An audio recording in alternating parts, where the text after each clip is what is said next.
Hi, I'm Wes, the Explosion, and there's one thing that bugs me about game discussion. Well, a few things, perhaps many things, but there is a thing that's on my mind this week. For the most part, I like hearing different opinions on games. I hate Mega Man X6 more than is sensible, but if you enjoy it and can articulate your thoughts on it without a bunch of name-calling, I'm fascinated. When someone says a game is good, except for the control scheme though, I just can't understand. I mean, if it's kinda cruddy but still manages to be tolerable, I can kinda get that. There's a few like that for me, but I'm talking about when a game is nigh unplayable, frustrating, and maybe even physically painful. Then, I'm sorry bud, but you lost me. I've got a few examples I can toss out, and while I'm gonna start slow, a few of these are probably gonna be controversial. But hey, can't please everybody. Sometimes, a game can be not necessarily horrible, but have a few aspects that feel like it was designed with another control method in mind, making certain sections painful. In Tales of Grace's F, which I played with some friends on the PS3, there's a card game that I believe is more or less Karuta. Your collection of cards is scattered on the screen, another card is drawn that states the first half of a quote, and you have to quickly pick the character who said it before the CPU player to complete the line. Now, you might think that the hardest part of the minigame would be knowing who said what, since there's been a lot of Tales games with a lot of characters, some of them not being localized, so memorizing a bunch of lines in this self-referential side quest is a pretty big ask. But hey, do it enough and they can stick with you, especially when you have other people to share a brain cell with. The real problem is that there's different difficulties, and the NPC gets quicker the higher you go, to the point where his cursor is literally faster than yours. I did a quick search to see if other people had trouble with this, and I saw some accuse them of cheating, and also saying that they used the same method we did. Just hope that whatever card is drawn next has a match close enough to our cursor that we can snatch it up immediately. It took a lot of tries before that finally worked. For the longest time, I had the question if, since this was a port of a Wii game, you weren't meant to play this part with motion controls. After all, your cursor speed would only hypothetically be limited to how fast you could move your arm in that case. Looking into it though, no, apparently you couldn't, even in the original, which seems like a huge oversight. I mean, games that rely more on luck than skill are fair game, it just doesn't seem to fit here, making me question what Namco was thinking with this one. Did they maybe make this to take advantage of motion controls, then scrap it since that would make the game harder to port? Or did they just want this to be really hard, with you needing to be in the right place at the right time to clear? Even with the joystick, I still can't help but feel that something could have been done, like your speed increasing with the CPUs, since that would require you to adjust to the change to avoid overshooting. Likewise, we get Danganronpa V3.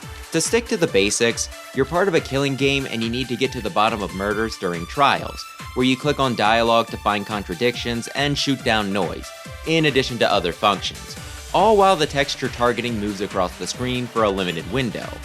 Near the end of the game, specifically the final trial, I had so many points that I had to hit. Only so long I could slow things down using my concentration bar, and once again, my cursor and clicks would only go so fast. I got through it without having to drop difficulty or reload to set different skills, but this really tried my patience, and I found myself wondering, was this maybe designed for a different platform? The whole time, I just kept thinking about how much easier things would be with a mouse, though given that the game released for PS4 and Vita first, maybe that thought goes out the window. Still, had they added in touch controls for Switch, I would've ripped that sucker right out of the dock. Sometimes you feel a heavy cursor more than a physical weight. While I wouldn't say in either case the controls ruined the game, it certainly soured parts of them, and a re-evaluation of the provided controller options could have gone a long way. Of course, you know with this topic, we have to talk about hardware gimmicks, and Nintendo's the king of those. With the popularity of the Wii, we got some really good motion sensor games, like that console's Punch-Out and Mario Galaxy, which, while still keeping the important stuff tied to the buttons and stick, had you given a little swing to do a spin, and pointing at the screen to collect star bits. I don't even mind the ball sections, and I like playing ARMS with the detached Joy-Cons in the modern day. We also got a lot of games that obviously just wanted to use the motion support, even when it wasn't a good idea. I still hate Skyward Sword. Despite the supposedly improved Motion Plus, it never felt accurate, and don't even ask me what was up with that dumb bird. I think the one that hurt me the most though was Sonic and the Secret Rings. That game had so many problems, from the menus to the mission format, but the biggest by far was the control scheme, which had you delicately holding the Wiimote sideways and tilting it forward or back to determine your speed and direction. There was a button to jump, you did a quick movement to homing attack, and as you can probably guess, if you didn't have the misfortune to experience it firsthand, it sucked. Really sucked. The whole thing comes across as something someone's aunt or uncle who bought the system to play motion sensor shovelware but couldn't handle traditional games came up with because it made more sense to them. While I don't think there was any saving that game, there are parts that look like they could have been at least passable with the standard controller, and the follow-up, Sonic and the Black Knight, learned from this, giving you the nunchucks joystick for your movements and regulating sword swings to the Wiimote. Now why does that sound familiar? While it's still not ideal, this was enough of a change that, unlike Secret Rings, which I dropped like a sack of bricks, I did intend to at least finish. Intend, because I couldn't get the timing to work for one of the boss fights. In all of these cases, the control scheme completely kills the experience, and given how the entire premise is based around motion controls, I don't see how any of them could be fixed without just making a completely different game. Though be sure to let me know how button controls went for the Skyward Sword Switch port. If you put all your focus on the hardware gimmick rather than the game itself, you're probably setting yourself up for failure. And you took people off Sonic 06 for this. Now here's where people get mad at me, because I'm coming for the DS systems and the beloved game that inspired this entire conversation. Make your guesses now. This is something that drives me crazy because I could see Nintendo trying it once, but that they've done this multiple times is kind of infuriating. While there are a few exceptions, controllers are meant to be held with two hands, and that goes doubly so for handhelds in my opinion.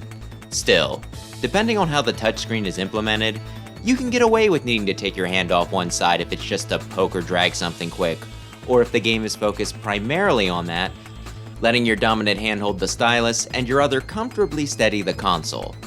When you start expecting both though, it becomes painful. Thus, we come to a game I despise with all my heart, Metroid Prime Hunters. And before you get all bent out of shape, I only played the single player, but even if you and a few friends come over with your DS's and pizza, I don't think even the multiplayer would be enough to correct my disdain for the control scheme.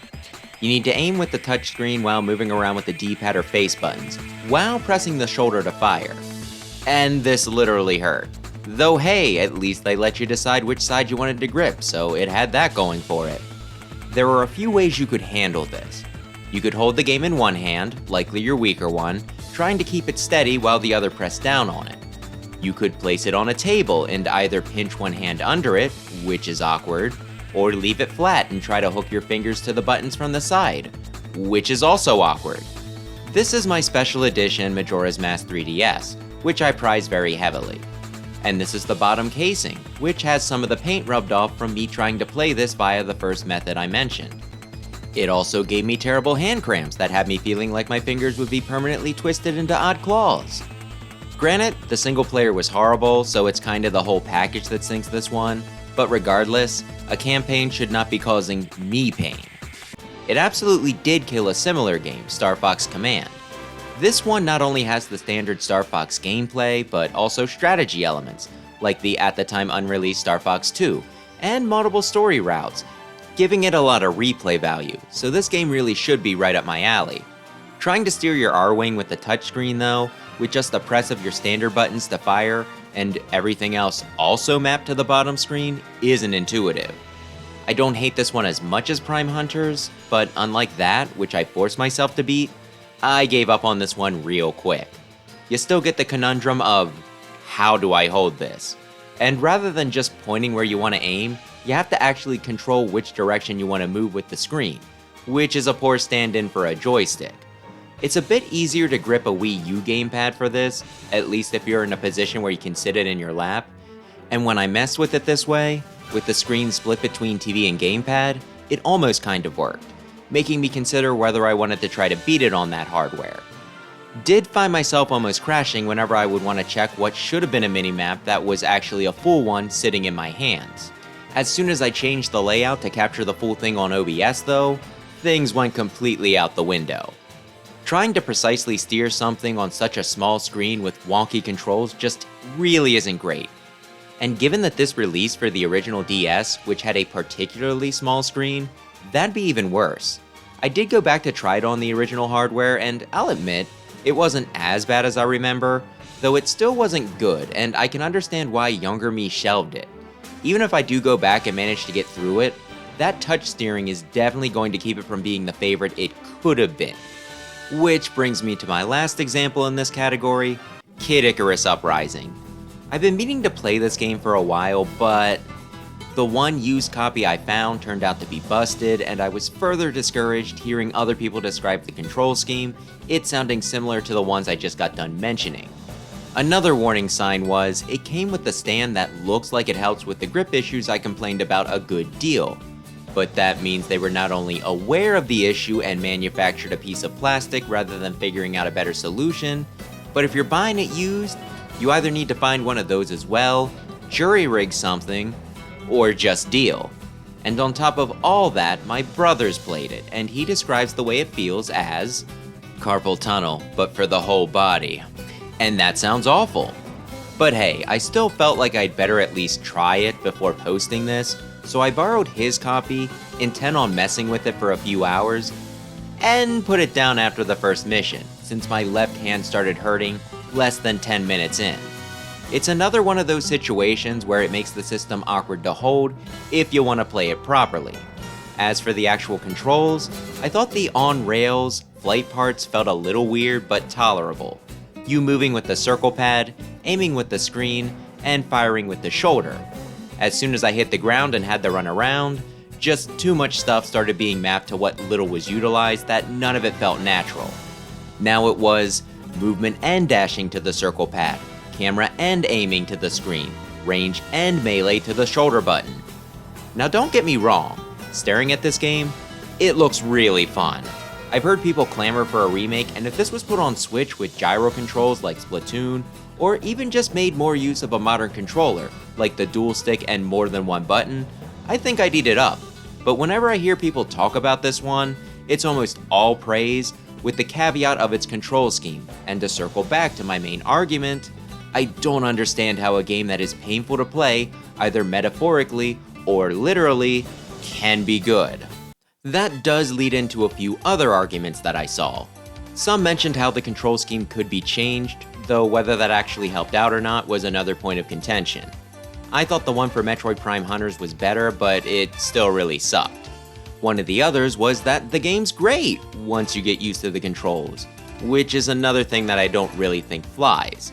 There are so many games out there, and free time can be so limited, so if it takes a while for the game to get good, either because the interesting stuff is saved for later, or because it doesn't make sense until you figured out the controls after hours of practice, that's time you could be spending on something else that's enjoyable the whole way through. Occasionally, there are games where putting up with a rough start will pay dividends. There's exceptions to every rule, but I still think that a developer that says people were too quick to judge their game and should give it another chance comes off as entitled. I don't think it should take 3 hours to get into the groove for a 5-hour game. And I've also been guilty of this as well, forcing myself through a game that feels horrible, but at least I'm aware that I'm the idiot in that situation. One of these for me is Mega Man Legends. I love the games, but man can those controls be awkward. Especially on the N64, which is what I had growing up. They improved things significantly for the sequel, and if you see a video for the demo for 3, the game looks like it plays pretty well, making its cancellation even more disappointing. But I can't deny that those early 3D growing pains make it hard to recommend without a lot of warnings. Because of this, while I still think they're worth a play, if anyone tells me that the controls made them give up or not even try, I'm not gonna twist their arm and insist they give it another shot. Though, if I may, look up a playthrough. The characters and voice acting are really charming. To reiterate, I just have a lot of trouble accepting when someone tries to say that a game is good when the controls suck. Gameplay is king, and how can that be fun when you just can't make it do what you want it to? I'm expecting some skill issue comments here, but just like not being able to swallow a live goldfish whole, yeah, it is, but some skills aren't worth learning.